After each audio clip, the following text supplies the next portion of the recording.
मराठा आंदोलक मनोज जरांगे पाटील मुंबईत आंदोलनासाठी दाखल होणार आहेत आणि त्याआधी जरांगे पाटलांनी सरकारला अल्टिमेटम दिला। मुख्यमंत्री फडणवीसांना आज आणि उद्या 2 दिवसांची संधी देतोय आणि याच 2 दिवसात मराठा समाजाला आरक्षण द्या, जेणेकरून मराठ्यांना मुंबईत जाण्याची गरज भासणार नाही, असं म्हणत त्यांनी सरकारला पुन्हा एकदा अल्टिमेटम दिला। तर प्रत्येक मराठ्यांच्या घरच्यांनी या मोर्चात सहभागी व्हावं असं आवाहनही जरांगे पाटलांनी केलं।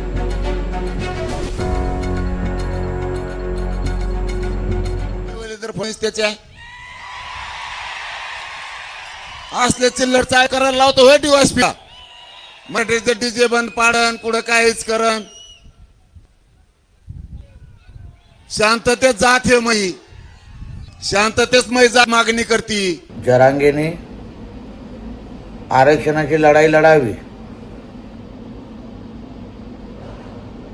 पण ती लढत असताना आमच्या फडणवीस साहेबांच्या आईबद्दल अगर अपशब्द बोलण्याची हिम्मत करत असेल तर ती वळवळणारी जीभ हातात काढून देण्याची ते सामर्थ्य आमच्यासारख्या 96 कोळी मराठ्यांमध्ये आहे।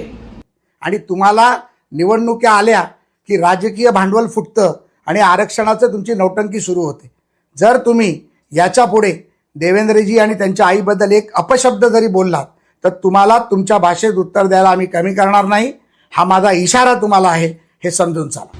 मराठा समाज महाराष्ट्रात मोठा आहे, मराठा समाजाची ताकद आहे, ती जशी काय माझ्या बापाची जायदाद आहे, अशा भूमिकेतनं त्या ठिकाणी आपण जर बोलणार असाल त्या ठिकाणी त्याला सोडणार नाही। अरे तू कोण जरांगे?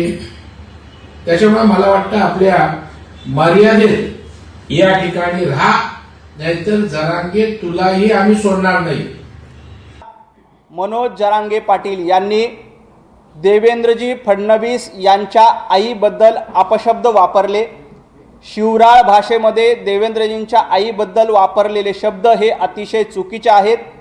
3-4 वर्षाच्या पोरी रक्ताच्या थाळीत पडल्या, तो झोपली होती का तू?